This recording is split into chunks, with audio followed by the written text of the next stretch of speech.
right, let me take you through our top story here. Of course, the entire country, maybe the world at this point, is speaking of how the Air India plane crashed. What was the reason for the crash? Now, days after India's worst aviation tragedy in recent years, a new report by the Aircraft Accident Investigation Bureau has quietly but surely shifted attention here, it appears, towards the pilots. While the AAIB's preliminary report does not directly blame the crew, it leaves behind a crucial audio snippet from the cockpit that's raised more questions than answers. One pilot is in fact heard asking, "Why did you cut it off?" The other pilot replies, "I did not do so." That's it. There's no names and who said what. No explanation further on this paraphrasing. But, well, here's what exactly the report said. In plain English, if I can explain to you what the report establishes. The Air India flight that took off from Ahmedabad crashed within minutes, killing all 240 people on board, and then the rest of them were on ground. 260 in total who died. In fact, the aircraft, according to the report, has 2 engines and each had fuel control switches. These switches must always stay in the run position for the engines to function. Within seconds of takeoff, both these switches allegedly moved to cut off as per the report. And that means fuel supply to the engines had stopped. A few seconds later, both switches were turned back to run, clearly an attempt to revive power. But by then, the aircraft was too low. There just wasn't enough altitude left to recover from there. The switches were later found in the wreckage, and what they saw at that point was the switches was in run position. So there was an attempt to revive it, but it was too low and too late by then. Now, what's even more critical is that aviation experts say that these switches cannot be accidentally moved. They have stop locks and require a deliberate upward lift to change positions. So it's very hard to believe that the pilot mindlessly confused the switch and may have not put it in a run position and rather pushed it to cut-off position. These are claims that have initially been established in this report, but how far is it true? We've got to wait for the full report to come out, which will only be in 2 to 3 months. But still, fingers now in a way being pointed at the pilots. Now, what the report also establishes is that there's no mechanical failure that's been flagged, which means the focus now squarely on the pilot's action. The backlash from the pilot community has been swift as well. The Indian Commercial Pilots Association has now called the narrative around pilot suicide or error by these pilots as deeply disturbing and entirely speculative. In their words, in fact, this kind of talk without verified evidence is not only unethical, it's also disservice to the profession. Of course, pilot unions are also now questioning why Boeing's track record and a previous FAA warning in 2018 about faulty fuel switch locks hasn't been looked at seriously.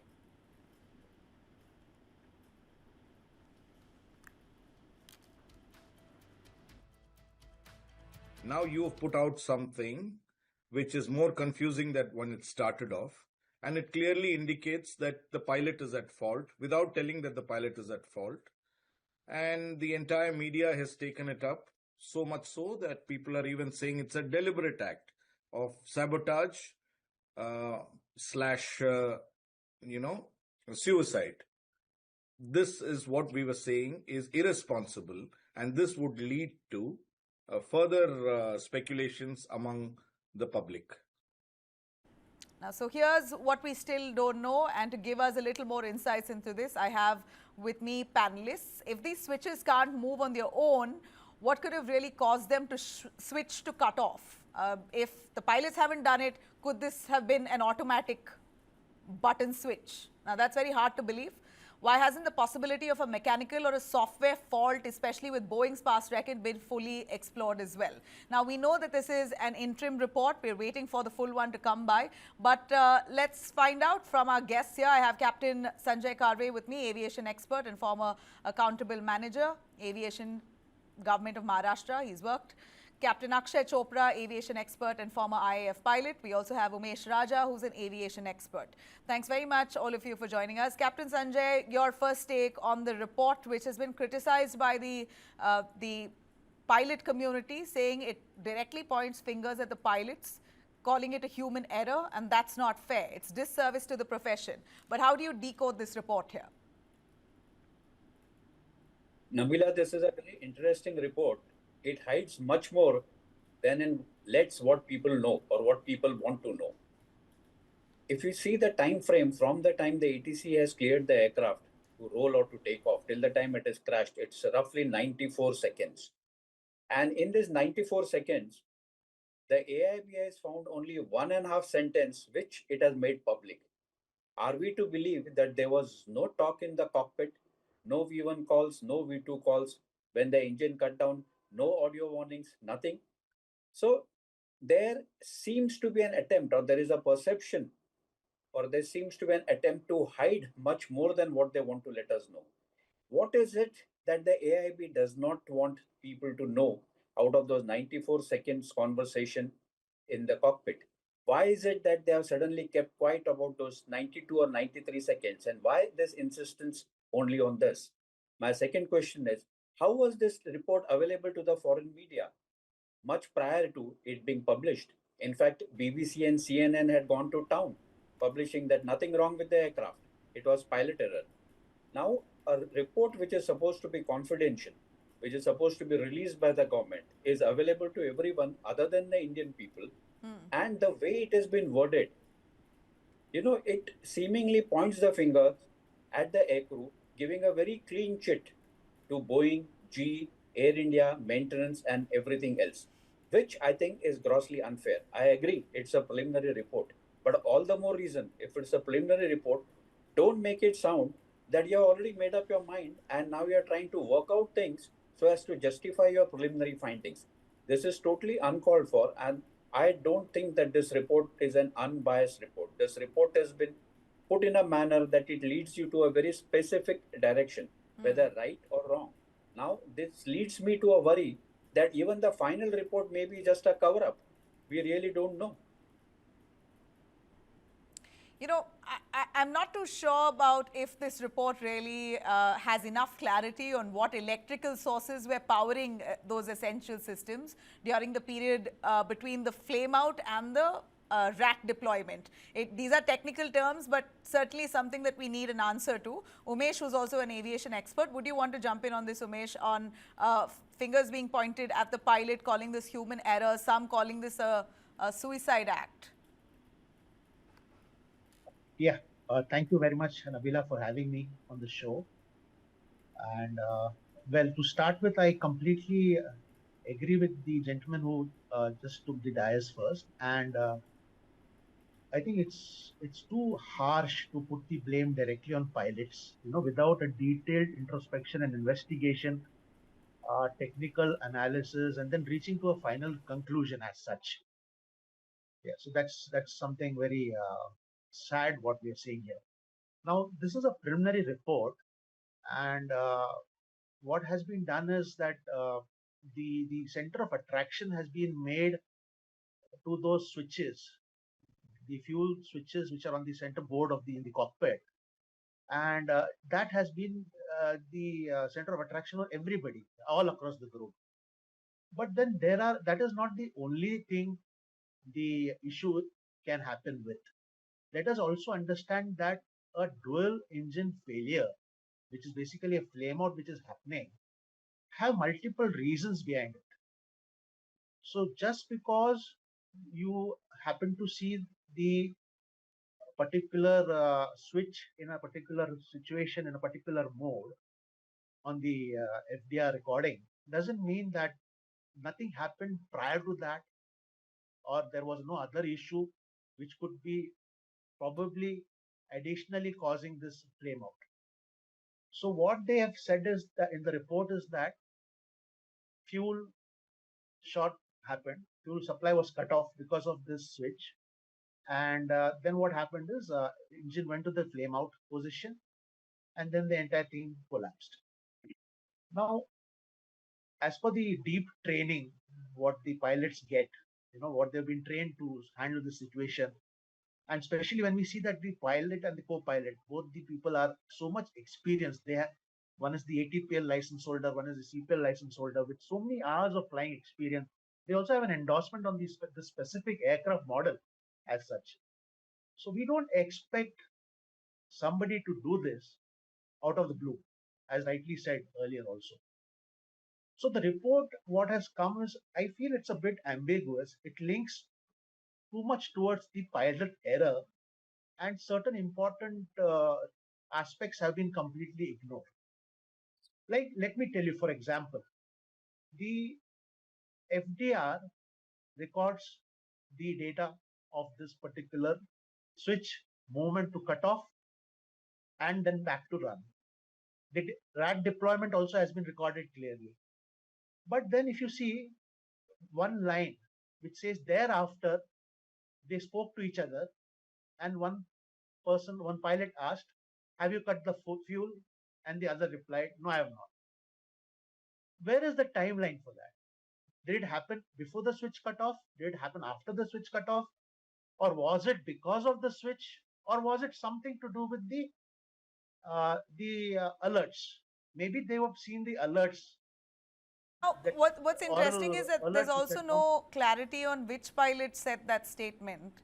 Correct, So correct. that all the more becomes difficult for us to establish what may have happened. But who's responsible between the two pilots? Who's responsible ideally to switch that button to ensure power supply or fuel supply to those engines? If it's that one easy button, is it easy for a pilot, or is it hard to believe that a pilot can actually be fatigued, tired, lack of sleep, and may have switched the wrong button, as much as several international pilots have been speculating on these lines?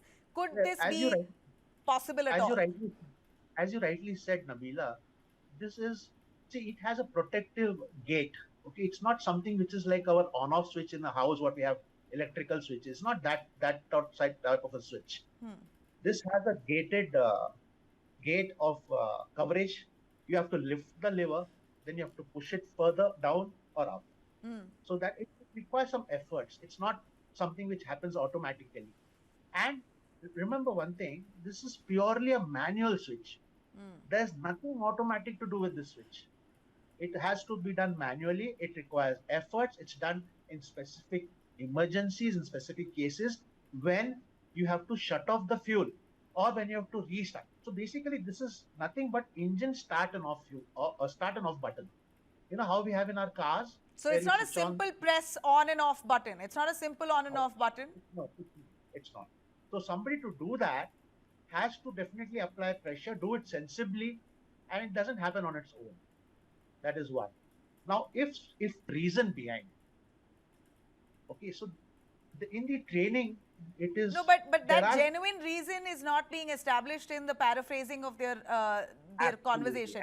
Clearly, both pilots have been caught by surprise. If we go by the report, both pilots have been caught by surprise. It hasn't been an active move from any one of the pilots where they've done it and are justifying why they've done it. So I'm assuming, and we're all assuming, going by the report, that this was information that both pilots were caught by surprise. One asks, "Why did you do it?" The other says, "I did not do it." So both are surprised what happened.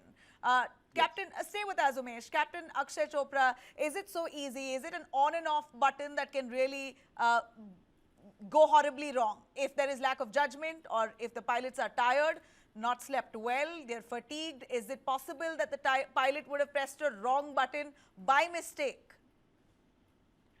Personally, thank you for having me on your show, and I would like to start with a quote, and I'm afraid I'm being a bit blunt here. Yeah. When billions are involved, lives don't matter. And we were all afraid the moment this incident happened with the 787 Dreamliner. From day one, we were afraid that the blame may come on the pilots. Also, let's connect the dots and understand what the report says and what exactly people are trying to put it here. Firstly, the entire takeoff till VR rotation was absolutely uneventful. Had the switches been off there, the aircraft wouldn't have the power to take off. Till 180 knots, there was absolutely no problem with the takeoff. After that, one of the pilots looks at the switches and he says, "Okay, why did you do it?" Other says, "I did not do it." Now, when you're in a takeoff situation, both the pilots, one is having both his hands on the control because it's a manual takeoff. So there is no way that one pilot will be able to do it. Another pilot who must have noticed this, but what I can understand is the pilot whose hands were not on the control. I mean, he was not the one flying the aircraft, and he must have noticed this and must have asked it. However, in both the cases and in the entire duration of takeoff, there is absolutely no reason for anybody to even touch those switches. There are only two reasons these switches are touched. Number one is when you land back, you switch off the aircraft, and when the engines are switched off, and then these fuel switches are put to cut off. Or in case in flight there is an engine failure, then following a proper procedure, you shut down the engine and shut down that particular switch whose engine failure has occurred. There is no other reason for somebody to touch these switches. As everybody knows, these are spring loaded switches. You can't just put up and down. But I do not understand why are we simply not accepting or neglecting the 2018 Federal Aviation Administration bulletin, where it said that these switches have been malfunctioning. The spring loading mechanism has been malfunctioning, which simply means that even with basic vibration or basic jolt, these switches can go down. There can be a problem in these switches. So this is something which we are neglecting. Now, I have seen, I don't know how come there are even senior people saying it can be a suicide angle. Firstly, there is absolutely no medical report anywhere in the media or anywhere officially which has confirmed any medical problem with either of the crew. Yeah. The angle of crew being fatigued and all can be a part, but this is not where this thing comes in. I'm telling you, I've been a flyer. Even if we are fatigued, not slept for 2 days, there is no reason that in such a situation we'll not be able to handle the emergency. Also, the aircraft, in case there is suicide angle, then these switches will not be put back into run position. Both the engines, within next 4 seconds, these switches were put off one by one to run positions. Both the engines started responding. One responded nicely, other could not pick up, and because of low altitude, the aircraft went down. Before that, there was a mayday call. The aircraft went down a level flight. It simply means both the pilots, with all their experience, tried their best to pull the aircraft and make sure it takes off.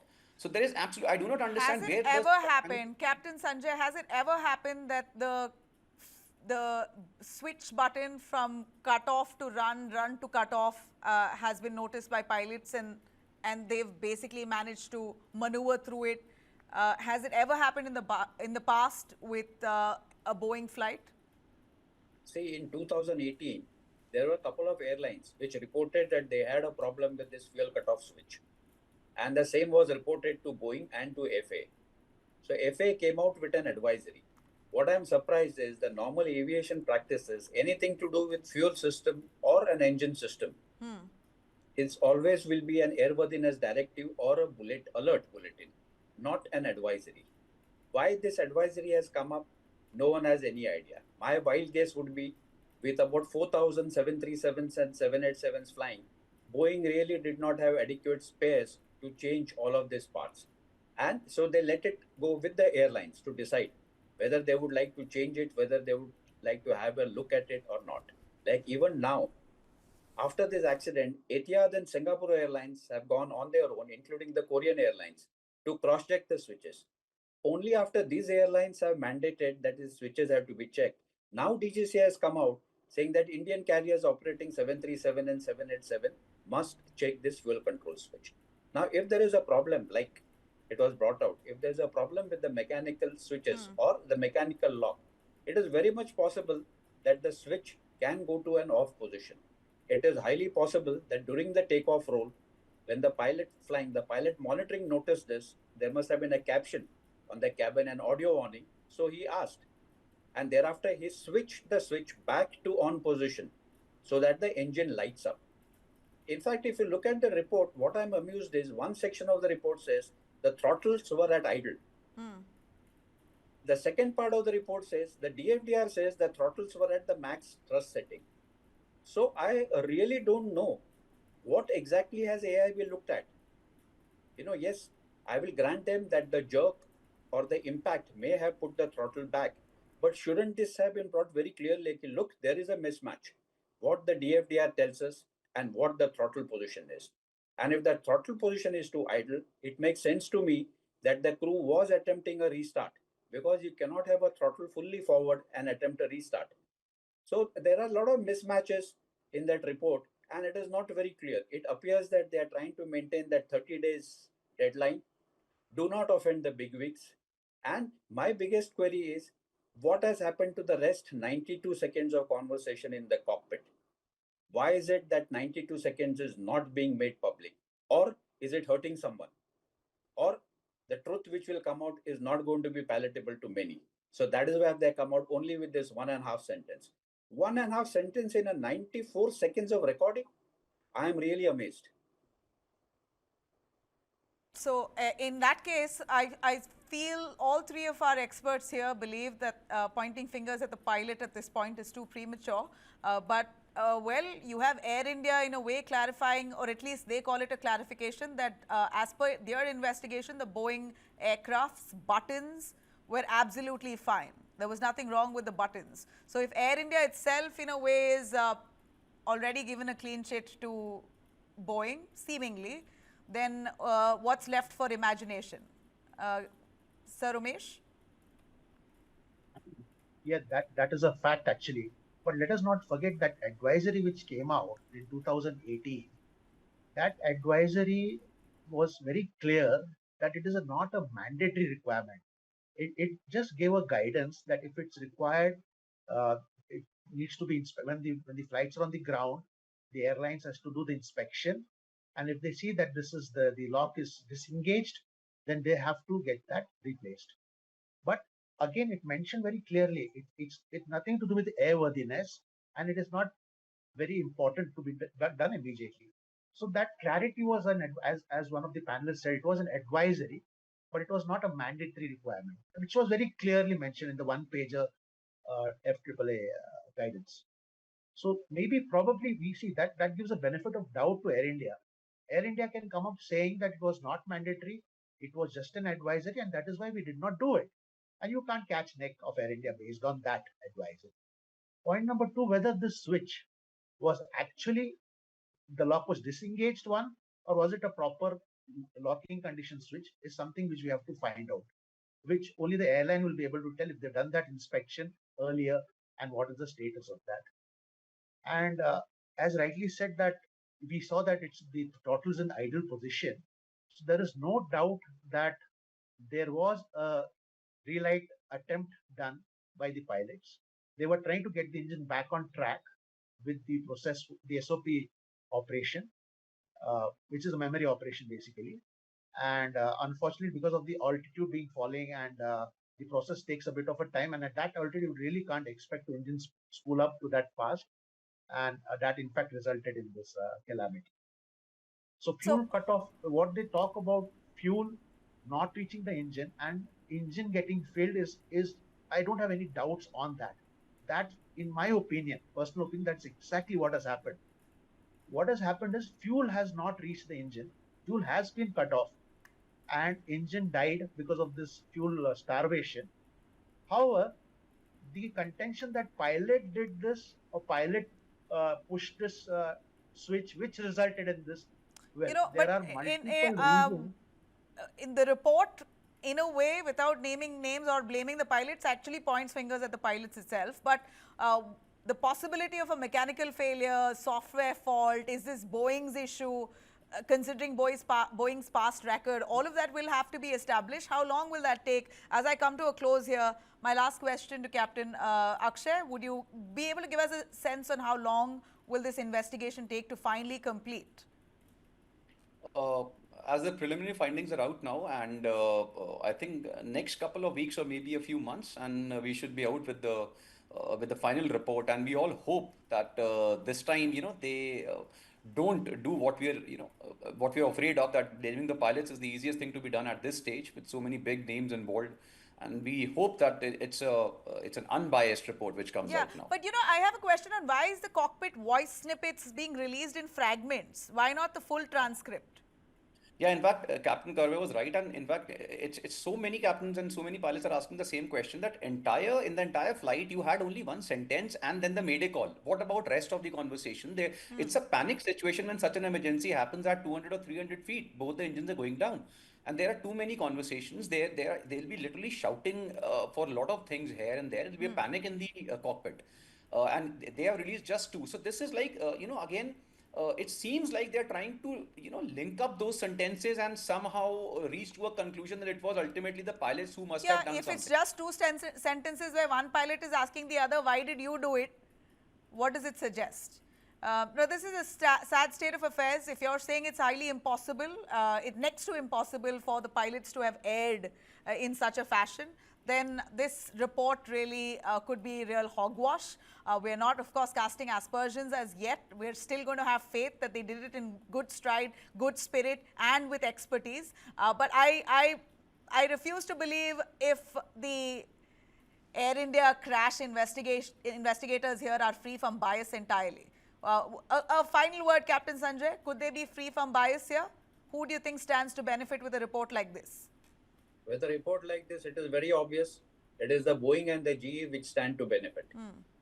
It's very straightforward. You're clearly given them a clean check, saying that, look, there's one pilot has asked the other pilot.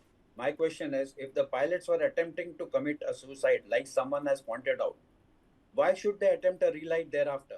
Where was the reason to go in for restarting the engines? There was no reason in that case. They should have just kept quiet. There's no reason to give a mayday call. Why has all this been done? To me, this is a narrative directed in a particular direction. And let us hope, if you remember, the 737 MAX, the first two accidents which took place, initially everyone blamed the pilot. They said pilot error, pilots do not know how to handle the emergency. It was only when the detailed report came out, they realized that the problem was MCAPs. The problem was not the pilots. But for the first 3 months, the narrative built up by everyone was the pilots are at fault. So let us not jump to but the why conclusion. will the investigators here investigating the Indian air crash want to benefit Boeing? Do you believe that Boeing has their people also as part of the investigative team? They are very much there. Boeing, NTSB, they have an observer status, but they were very much part of the inquiry. Okay, so they're very much part of the inquiry. Umesh, I'll take that final word from you. This, as rightly said, NTSB has their representative in this whole process. They are on an observer status, but definitely being in US-based observer, I think it still has benefit of doubt. So I think it should be an independent inquiry, completely independent. And moreover, also one more thing I want to add here is that it should be more detailed. Now, this 15-page report, maybe if you remove the photographs, hardly you have 9 or 10 pages. I mean, no report comes like this on a preliminary basis. Preliminary report should have data, concrete data from the FDRs. It should have the entire script of the voice recorders. There are so many things. Have they analyzed what caused failures? What exactly happened when the switch was turned? What time? Why that time gap between the RAT deployment and the switch going back to run? I mean, there are so many intricacies which needs to be explored. So let's wait for the full report, and until then, all what we speak will only be speculatory. But one thing's for sure, that nobody within the aviation industry is happy with this report that's come out, in a way indirectly pointing fingers at the pilot. None of them believe that there has any fit facts that establishes that the pilots were at fault. So let's keep that as an end note here before I wrap this. Thank you very much. I really appreciate your time for joining us here today.